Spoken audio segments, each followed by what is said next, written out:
For joining us, everyone, for our first PAB Live Q&A. We're going to be hearing from our board chair, Shawnee Wilson, as well as our executive director, Connor Dwyer Reynolds, and they're going to be answering questions that you have submitted either on social media or online that you have for the PAB as we get ready to open and work with the community. And we are very excited to be here. So again, I just want to welcome Shawnee Wilson. Hello, everybody.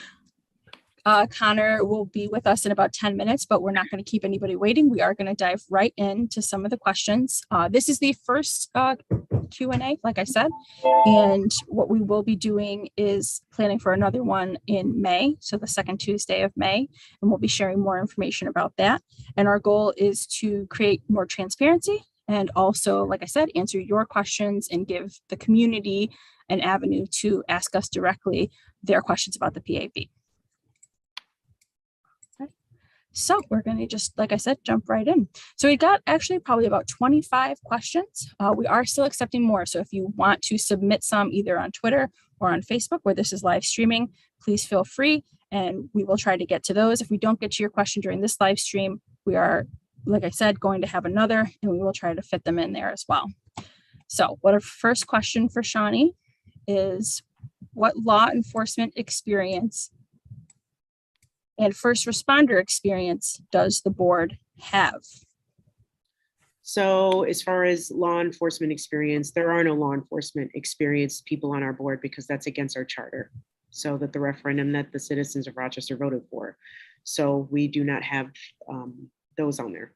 But as first responder experience, that would be me. So I worked as a volunteer EMT before I became a physician assistant. I did so for a couple of years where I volunteered at Gates Ambulance, Rondequoit Ambulance, and it was a fantastic time. And I really valued my time at both places. So Shawnee, I'm going to ask you a couple questions, probably just not off topic, but follow-ups to these questions. And one of them that I have that I'm seeing a lot of people have is, what does that experience, how does that experience apply to the PAB and to the board and what we plan to do? So as far as like law enforcement experience, or what, can you clarify, please? I would say probably just the, as you mentioned, since we don't have any law enforcement experience on the board itself, maybe just the first responder experience and how that informs your decisions. Sure. So I would just say the first responder experience, just, I think uniquely, we have a couple of clinicians on this board, but since somebody specifically asked about first responder, really just being on scene at a lot of difficult, horrific incidences involving police. And I think that gives me a very unique position, especially working in EMS. I have a lot of people that I respect in EMS, some that are even sitting on government positions in the city. I think that, yes, I think it's a great way to talk about what law enforcement experience is when they are answering difficult calls and situations. Excellent. And I will say, as a staff member, and I realized I didn't introduce myself, my name is Vanessa Cheeks. I am the Deputy Chief of Public Information for the PAB. And right now we're going through extensive training as far as, preparing ourselves to take on, to have a better understanding of the communities that we're going to serve. And a lot of us have experience in those communities already, but one of the things that we discuss is, how like first responder or training within, those dynamics will help us while we're in the community. We should know regular first aid things, and we should know how the police will respond, if there's an issue, or how EMTs are expected to respond, and that helps better inform us in the work that we plan to do as well. So it's essential that that understanding is permeated through all of our work. So thank you so much. All right, so we did get a question. Let's see. Why do we need so many employees?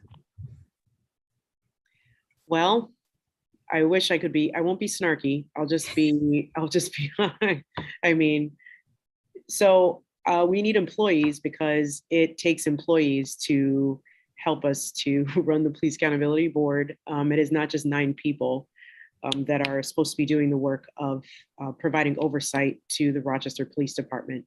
That is community driven. So that takes, we do have unique powers that enables us to investigate, that enables us to look at policies and procedures and identify things that do not work for our city. And so, but again, 9 of people cannot do all of that. So we need more than 9. And we have a really great group of people working for the board, working for you, and that have unique skill sets and know how to do the jobs that, you know, that are demanded of you to make sure that we're kept safe. So, and that we also address policy and procedure. Yeah, I can say again, we are very busy Yes. with all of the staff that we have Very now. busy. Yeah. There's a lot of work to be done in just setting up the foundation of the PAB, and then the actual work begins. So definitely all hands on deck at the PAB. Another question that we're getting along the lines, and one that I know has been in the news and media lately, is, and that the community is asking, is why do we get paid as much as officers when we aren't out on the streets risking our lives? So do you have an answer for that one as well? So no, actually, I don't. I think that people, you know, we pay per experience. You know, the police department is lucky in which people that are new recruits get paid quite a bit of money to be officers. You know, when we have people on the police accountability board or, you know, in our agency, you know, they're paid for what they're worth. And especially those that are of the populations that do not benefit from some salaries in which they deserve. So, you know, folks, you know, we want to pay people to do the job that they're doing. Like if you're an investigator and you have investigator experiences, you should be paid like an investigator. You know, yeah, I think that that's going to be something that's unique about us. But we fight for our employees. We fight for employee fairness and balance. So yeah, that's it. I think one thing that stood out to me, especially applying to the PAB, was the idea that the PAB wants to set the bar for Rochester. Right. It doesn't want to just, you know, pay, because Rochester already pays below the regular rate of, like, I know for my job, you know, the salary, general salary in Rochester would be lower than anywhere else in the country or in a similar city in the country. And so to pay above it, to set that example, I think is essential. And I just want to add one more thing about risking lives. I think, you know, I'm not going to take away from what law enforcement does. That's not the point. But I think the thing is that, you know, I'm a physician assistant, and, you know, I take care of people, and I have a license that I can risk, not my life, right? So there are different ways and different parts of the system that we fit into. And so, and also too, you know, people deserve to get paid for what they're worth, period. I know it's definitely changed a lot of lives for the people that have started working here. So that's absolutely, we know that, essential. Yeah. That's amazing. And it's a big thing. These are conversations that we have all the time where it's just like, you know, it's not just, hey, you know, we're making more money. And I don't mean to be snarky, because it is a legitimate question. You know, people do have, you know, yeah. Mm-hmm. But I think, you know, it's that idea of like, wow, it's not like, hey, look at, I have this, you know, I'm out here spending all this money, or I have this money now. It's, I can eat, like I have health insurance. I know for me, it's been one of those experiences where it's like, I can have a savings account, and like the idea of buying a home is not out of reach for me now. And I think, again, setting the bar for Rochester, not just providing that, but setting the example, I think is amazing. So I appreciate it. Well, it's a very proud moment for us, because we, you know, there were a lot of barriers. And so, you know, mm-hmm. I don't think we should have to justify people making, you know, good I mean, yes, as government though, but I think in society, right? There's a lot of justification around that type of stuff. Take government out of it, but we're rebuilding generations here by paying well for jobs. So people getting cars, people having, you know, dental insurance for their children, being able to send them to school. So, yeah. Yeah. All right. So, and I apologize because these questions are jumping around a little bit. So I think okay, hold on, sorry. How can you investigate police officers when you don't know what they do as police officers? So I do know what they do as police officers. If you want to talk about what police officers do in depth, you're right. And I bet, you know, the general public doesn't know either. So, you know, I think that investigation of police officers, I think, is the community's duty to know what police officers do and how and what policies govern what police officers do. Right. That is a community right. Just like me as a PA and and other clinicians in Rochester and across the state of New York also have a very transparent process as to how we do our jobs. Right. Because you can if you have a problem with a clinician, you can report them to 3 or 4 different agencies, right? Including your insurance, if you have a problem with your care, right? But in policing, that does not exist. And so there has to be a greater community insight and oversight of what police do. Yeah, absolutely. And we're sitting in training right now, kind of getting a better idea of what police do. I would challenge the community, especially people who have this question, to look into it. There's some of this information available right on the RPD website, not much of it, but you can kind of see some of their practices or procedures and some things that are happening. And it's important to know and know your rights, I think, is an essential one. So, and maybe a side question there, Shani, we were discussing, having a know your rights section on our website. Why do you think it's important to inform the community, not only about what the police are doing and what they can and can't do, but what we as citizens can and can't do, or what we can expect? Yeah. I was just listening to a podcast about, our lack of knowledge, gets us in trouble. And, I think it is your right as a citizen to know what your government is up to and the police that are policing you. And I think that, it's a podcast that I heard the other day was talking about just Miranda rights, but how, people weren't even, they were like, if you're quiet, then you're fine, right? But actually, your silence can be used against you, right? So that's what I'm saying. Like the nuance in law, there's a difference between law and justice. It's not the same. And so I think, those that are, marginalized communities understand that best, but everybody has to understand how the law works and then how to squeeze justice out of it. So, all right. Right. Excellent. Connor, I just saw you there. I'm sorry, you snuck in. Oh, no. I mean, we're having a great time without me.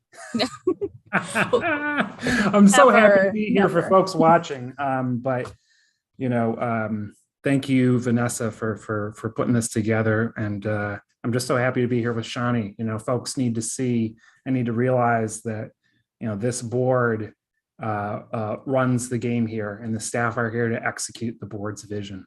So happy to provide answers to some questions. I know I will, but I'm just so glad we have a representative from the board here to give their perspective. Excellent. Well, so since you're here, did you want to add some context to that question as well?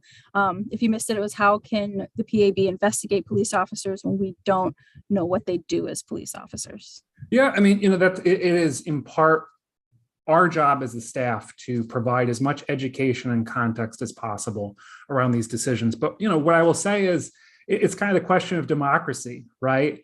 All the time, we as citizens are asked to vote on things, referendums, elections, where there's lots of complex policy decisions going on. And I don't think any of us think that we should leave the task of governing just to people who are full-time people who, do that work, right? All the time in city government, the mayor, city council are asked to regulate and deal with things that they don't personally do necessarily, right? Like figure out when garbage is going to get taken out, how the fire department should do its job, all these things. And we shouldn't exempt policing from that, right? That doesn't mean we shouldn't listen to police officers. We have to learn their perspectives. And that's why it's incumbent on us to partner with police officers to make change. But to say that you cannot hold the police department accountable because you aren't police is to just say that people shouldn't be able to govern themselves. And we just fundamentally disagree with that.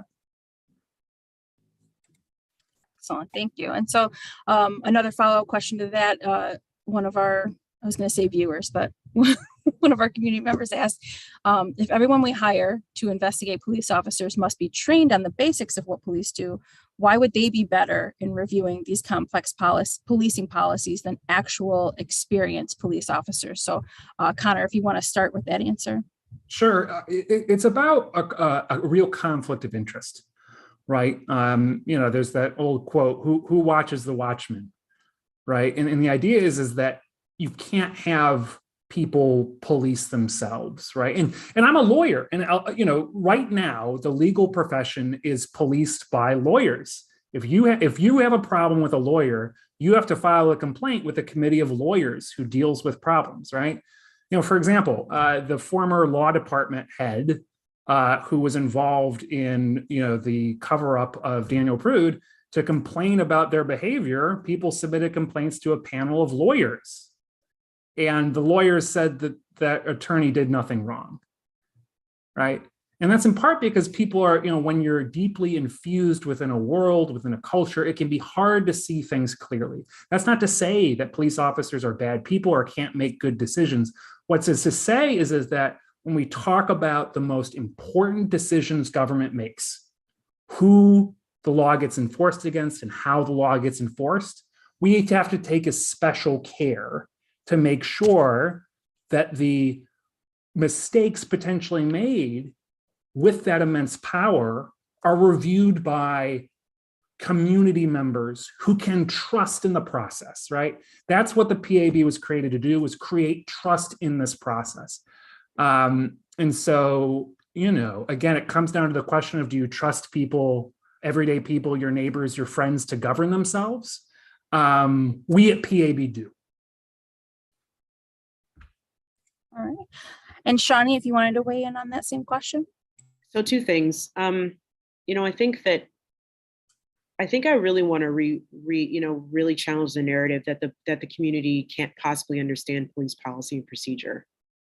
That is the same as saying that, that a Bible written in Latin cannot be understood by a normal person or a lay person, right? Which was another thing that was used, that, that documents that were, studied by, people for hundreds of years where it was too complex for normal people to understand. And so therefore only a select few could actually understand and interpret it for the layperson. That's not okay.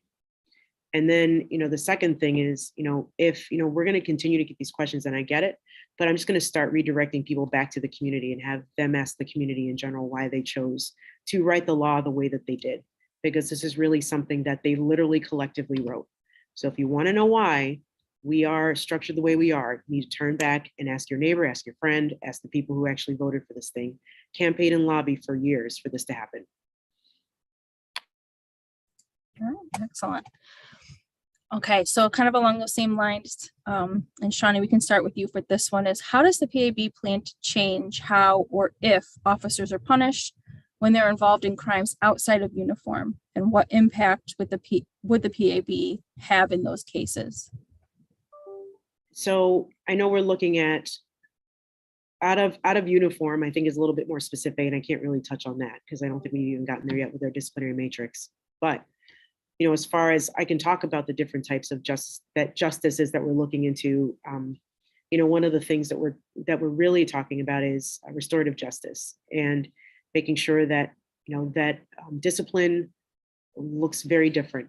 And discipline does not mean discipline and can mean a punitive punishment, right? But it also can just mean apologizing. It also could just mean sitting down or having mandated classes, or having how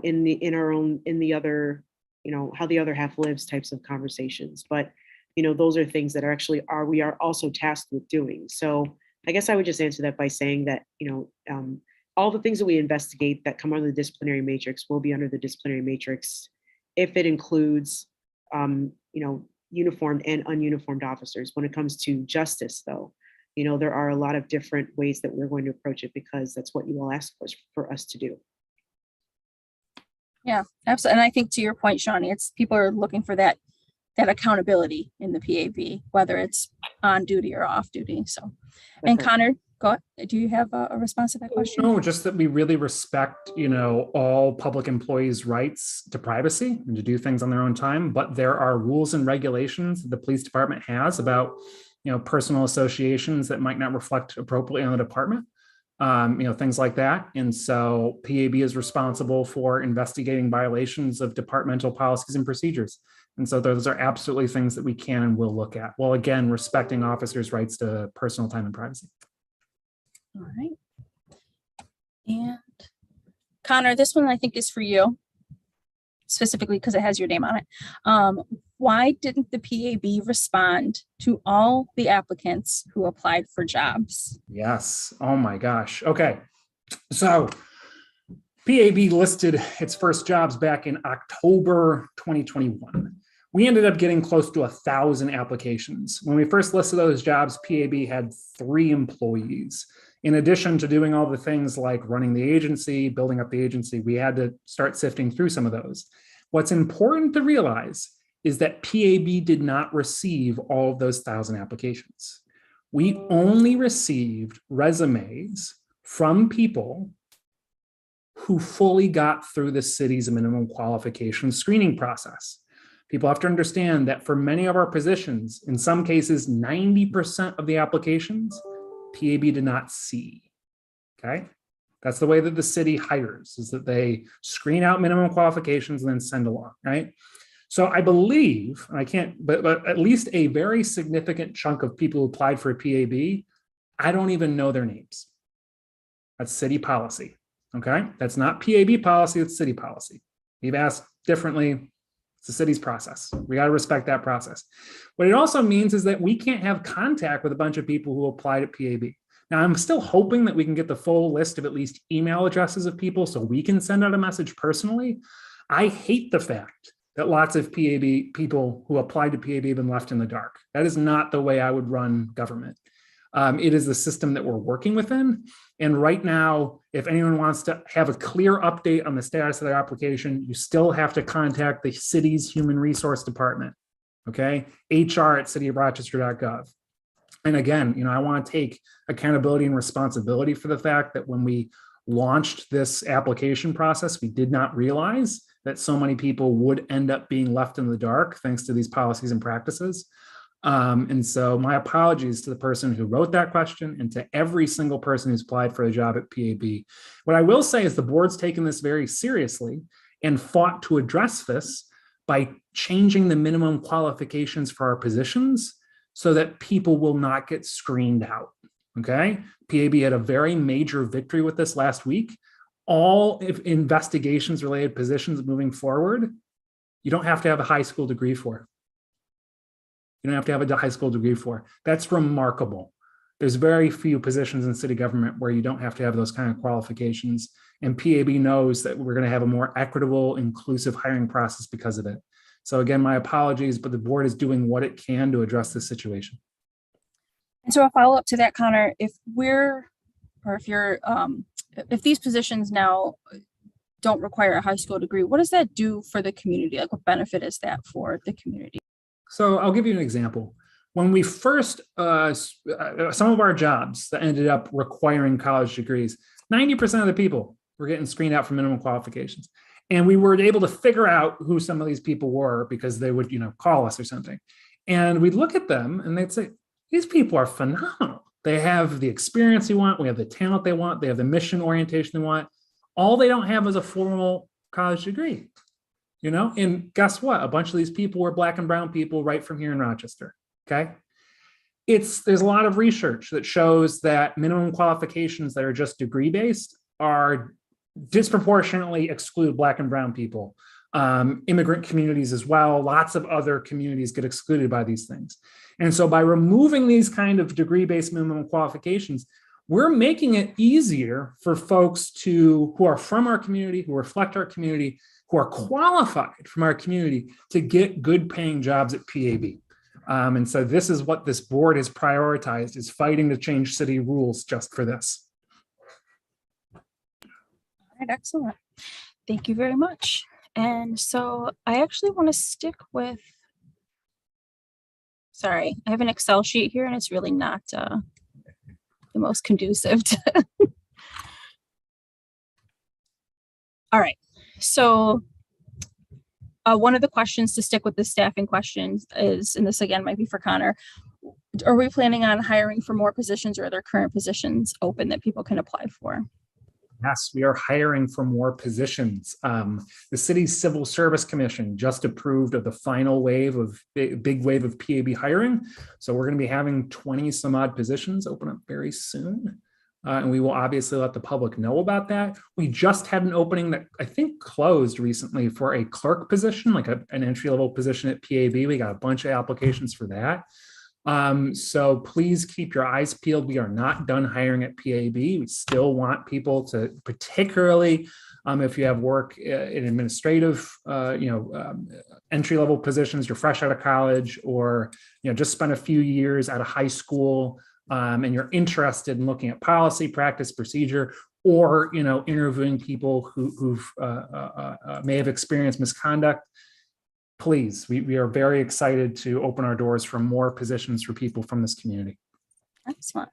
And Shawnee, this question's for you. You're obviously on a board originally of 9 other people, all of varying backgrounds. And as we're talking about accepting staff with varying backgrounds, can you speak to the experience of like the benefit of working with people who have varying degrees and varying experience as a board member? Yeah, so I would just say that, really that's just the nature of diversity, right? In order to have a richer, richer outcome, nobody should really be the same. Everybody should have their talents to draw from, which really is just rooted in everybody's differences. So. All right, excellent. Okay, and Shawnee, sticking with you, this one talks about support from the community as well as RPD, but the person asked, how can we make sure that the PAB gets the support and information it needs from RPD and the city of Rochester? So I would say, if you want to be kept up to date about what's going on, the first thing you can do is join the Alliance. The Alliance is always, looking for new members. You can go to the Police Accountability Board Alliance, just Google the website and, join. That is how we have to keep in contact with the Alliance about all the ins and outs and all the, changes on a micro level. Macro level, I would say, continue to watch our Q&As, continue to watch our Twitter feeds. And at that point, if you see that there's something going on, then, I like the idea of mobilizing though through a group, which is the Alliance, right? And to be kept up to date, because we want people to talk to people in power, like city council, like RPD, but in a way that's actually going to be helpful. So what I think would be great would be to literally just, keep watching your feeds. Please, continue to get, our updates, but then also, join your local Police Accountability Board Alliance, which has worked so hard to make sure that we're here. They really could use your support and also your talent. All right, excellent. Connor, did you want to weigh in on that as well? I know it's every success PAB has had has come because the community members in the city have demanded it. Every single success, the creation of the PAB, our budget, our ability to hire people, our appointment of key board members and staff, all because the community spoke up. And thanks to great hires like Vanessa, we are building out a program to keep people in Rochester educated about what's going on in city government. If there's something that Chair Wilson so often talks about, it's transparency and the need to be transparent with the public. And, we have to let the community know when we're facing barriers. And it's always incumbent on us to try and resolve things, quickly and respectfully as possible. But the PAB will never give up the powers that the community has invested in us just to go along and get along. It's not the way that this board operates.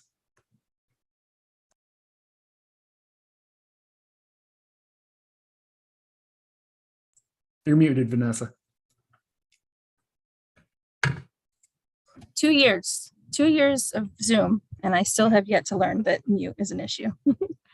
Okay, so will the PAB pull depositions in civil suit cases against officers and look at settlements and understanding prior issues of conduct with officers? So Connor, this one's definitely for you.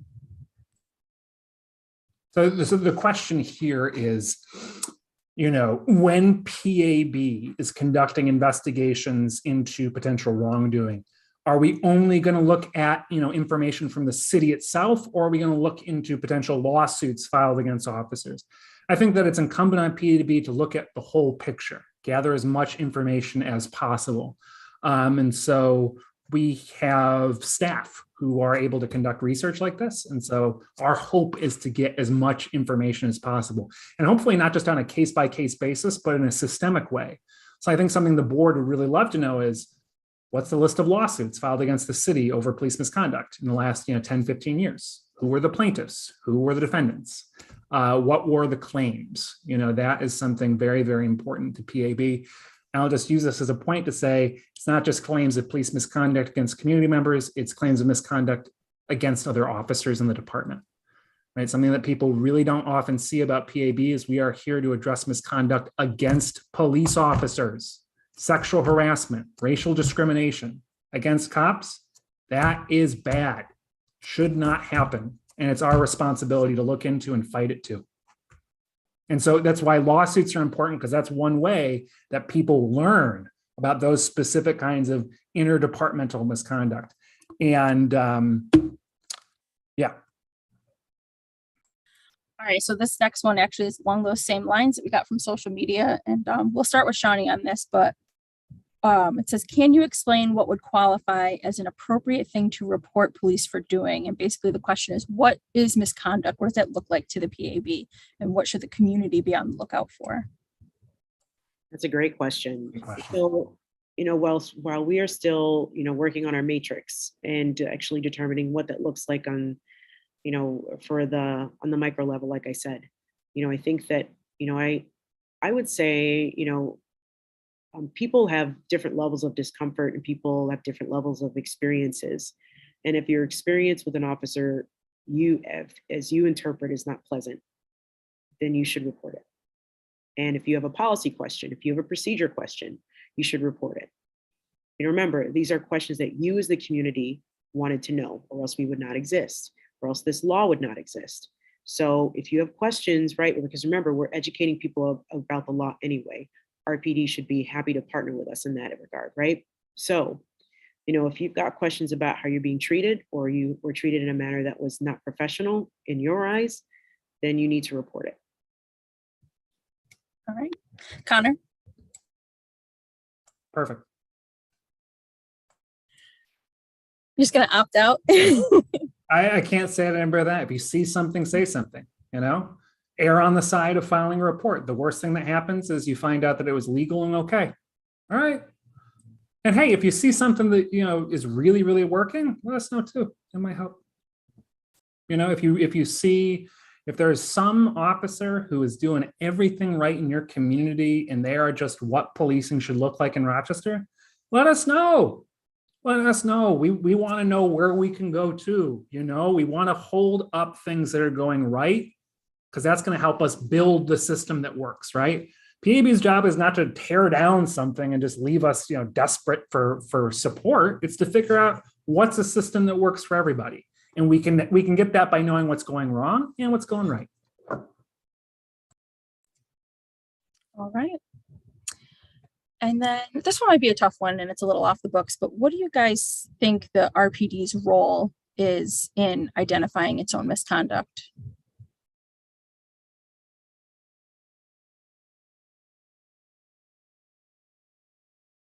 Go ahead, Connor. Want me to go? What a great question. So the law says that the police department still has to have its professional standards section, which is what it calls its internal affairs unit. And you could see why that will be a good thing, right? I'm going to imagine that there is going to be some things that actually break the rules of the police department that the PAB does not care about. So people might not be familiar with police rules. A lot of the police rules are about things like dress, how your hair looks, whether or not you're buttoned up, are your shoes tied, is your locker all cleaned up, right? Those are things that, like kind of what you'd say normal employment things, like making sure your employees are doing these little things to, whatever. Things that may not really affect public safety in any way. The police department may still want to enforce because of cultural reasons or performance reasons or whatever, right? Like if someone's showing up late to a shift or something, I'm not sure that, a complaint with PAB is going to necessarily, but if an officer is just not doing their job generally, we want to hear about that. But the important thing is to allow the police department to deal with those kind of, everyday organizational matters in ways that are the most efficient and quick, right? You might not need a PAB investigation to figure out if someone's, buttons are up, if they're wearing their uniform appropriately, right? So it can still be helpful for the RPD to have internal investigations into that. All right, Shawnee. So I think that, well, can you please read the whole thing again? That was a lot. So can you read all of it? Thanks. Just want to make sure I answer it correctly.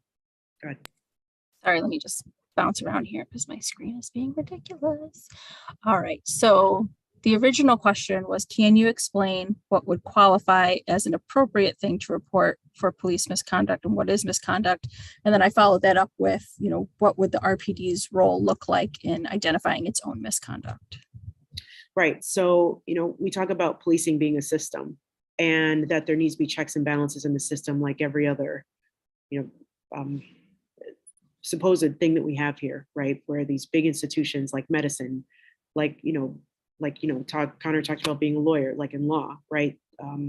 We have a judicial system, right? We just, are celebrating our first Black, Supreme Court justice, right? So, we have different branches we have different systems that work the way they're supposed to work. But I think when systems get unchecked, they are really allowed to do what the unbalanced system lets it do. So, I think, in medicine, it's people's lives. It's the same thing with policing. It's the same thing with, making sure that there's checks and balances in the system. But even those need to be checked, right, from outside influences. So I think that'd be my answer. But I know medicine, though, we are, we're constantly, thinking, rethinking community, medical education, how to be better, because nobody wants to get sued. Nobody wants to kill anybody, right? So we would just the community would love to see those same balances, systems in policing.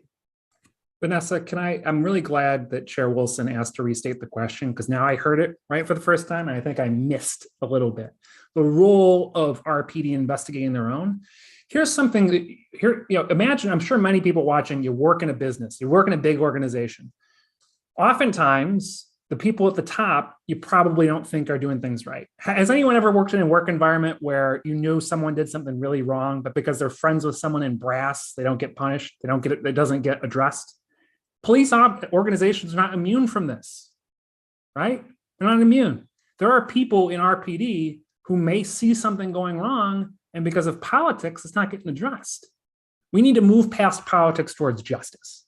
And so we need to create spaces for people within RPD to be heard about things that might not be right in that organization. You might not see it because you're a member of the public, but we need to fight to keep people in RPD safe.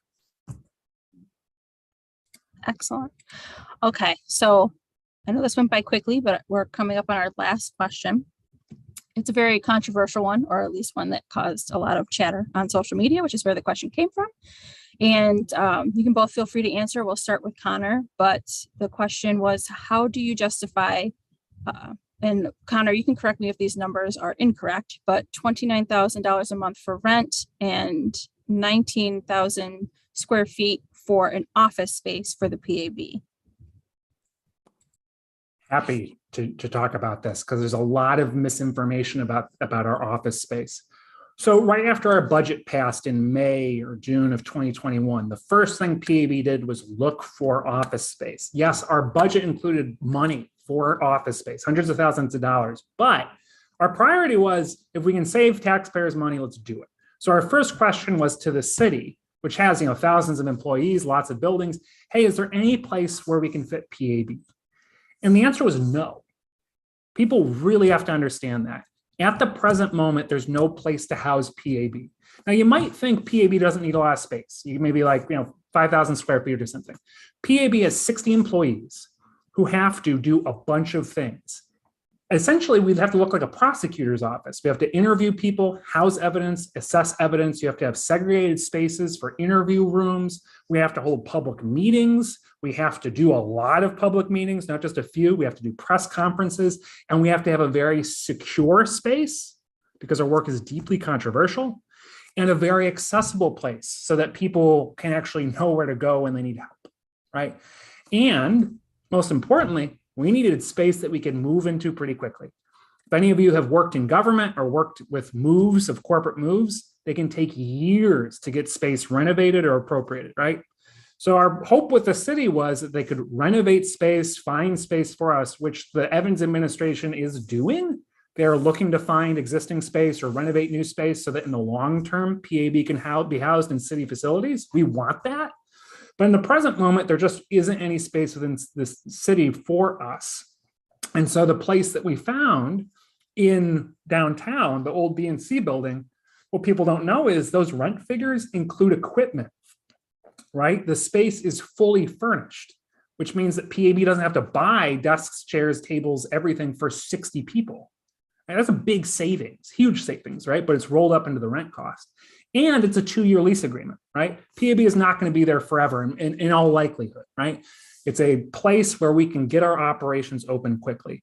I do not like the idea of spending taxpayer money when I don't need to. And the board doesn't, right? It is not our dream to just spend taxpayer money for the sake of it, but we have a mission and we have to fulfill it as quickly and effectively as possible. And that's what this space did. And it was a joint decision. It's not like PAB's, it's a thing that we worked through city government for 8-9 months to get done. So this was not just something that happened off a whim. We looked at 12, I think almost a dozen spaces across the city. And this was the one that met all of our needs. We can move in quickly enough. And it's actually at a reasonable cost comparatively for other space. Now, again, you might hear that answer and think, Connor, PAB, that's a load of crock. You guys don't need almost 20,000 square feet. What I will say is judge us once we're in the space. Judge us once we've used the space. Hold us accountable, please. But I also want to make sure that people bring the same level of accountability and skepticism to all of city government, including the operations of the Rochester Police Department. Excellent, thank you. And as somebody who has had to take Zoom meetings in the copy room, in the storage closet, so looking forward to more space.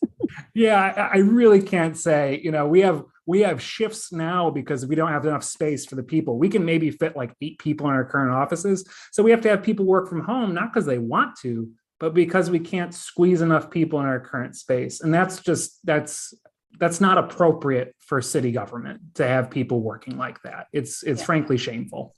And as you said, it's more than us, it's people coming in who are a part of our investigations or people who are filing reports and stuff like that and making them feel safe and heard. And you can't do that when you're right on top of each other. Couldn't say it better, Vanessa. All right. Shawnee, did you want to weigh in on the building? No. All right, good. So I actually lied and I apologize. So we did get one more question on social media that I want to throw in here. So there was a question. Okay, what is the PAB's, presuming the board, what is your selection process for people coming onto the board? So the selection process right now goes 3 different ways. So people submit their applications to City Hall and the Police Accountability Board Alliance. And if you are chosen, then you'll be interviewed by one of those 3 agencies. There's also the mayoral seat, which is not up yet for election, but you have to sit down, you have to go through an interview process. I think the entire city council interviews you, and they did for me at least. And then same thing with the alliance. If you go to the alliance, they'll talk with you, and then if they like you, or if they find that they're qualified, they'll send you to the city council, and city council has to interview you. At the same thing with the mayor's office. But what we're working on now, what we're hopeful that we can talk to city council about, is actually making sure that the sitting board is actually interviewing people as well, and that we're also making sure that they're a great fit for us, because we're the ones that'll be working with them on a lot of difficult things. And so it's I think it's going to be a longer process than it was when I got on. So it was not very long for me. I think it was about a month, but I think that, the board's voice in any future candidates or at least future people on board members is pretty important. So now I will just show people paballiance.org. Go to the top, apply for the PAB, click on the application, fill out the form. Beautiful. All right, so those are all the questions that we have. If you have any more questions or anything else that came up, and this is for the people watching, please feel free to continue to submit them on social media. We do have another Q&A session coming up in May, and we're going to start putting that information out. So we will start collecting those questions moving forward, and we're happy to answer them. And I just want to thank Chair Wilson for joining us, as well as Connor Dwyer Reynolds, our Executive Director. And is there anything else you guys want to leave our viewers with? I've got a question for you, and I got a question for Shawnee. Is it fair for me to ask? Yeah, sure. I can sneak these in? Okay. Vanessa, what's the best thing about working at PAB?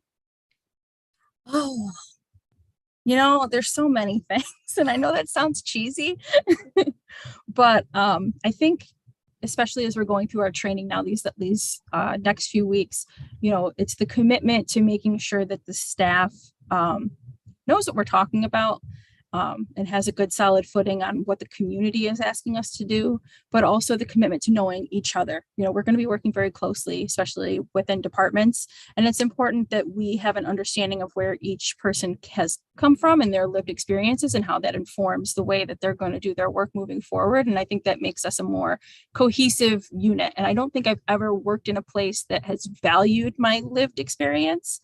It's just, you know what I mean? And so it's so easy to kind of think that it's not important, or, it's something that you carry with yourself and, like, this informs the way I do things, but maybe it doesn't apply to other people that I work with. But today, especially, or in, Monday as well, this past week, as we're doing, learning about how our lived experiences do work within our professional environment and how they inform how we work in teams and groups and stuff like that, it's become so apparent that we're all very different, but all still very committed.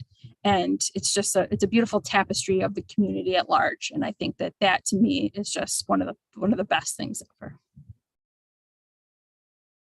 Okay, that was a great answer. I did not come up with that. Vanessa did. But I have a question for Chair Wilson. Chair Wilson, why you have dedicated, you and the board members, particularly, you have dedicated so much time, energy, effort, emotion, pain into this work? Why? I can only speak for myself. I think that, or for me, I just saw that there was a crucial point where, around George Floyd, when I called one of my very best friends, and I was really frustrated with some of the answers we were getting out of our previous city council about some really crucial things. And I just wasn't sure what to do. And I just called her and just started crying because I was so frustrated. And then I made a decision. I was just like, this is just going to have to be different. This is going to have to be done differently. This is only going to go one way, and I can see it. It's just going to be ineffective. And so, I've worked with a lot of people that look like me that are both police and non-police, right? That have been harmed by policing as a system. And, I really think that the system needs a change. And also too, I think that, a lot of people have died for lack of knowledge. And so, a lot of people have, really deserve how their government is supposed to work for them. They deserve to know. And that is also one of the, it's the foundation of the democracy that we have. So that's why. Thank you. Amazing. All right. Well, that would wrap up our first live Q&A. I want to, again, thank you both for joining us, and thank everybody at home. Have a good night.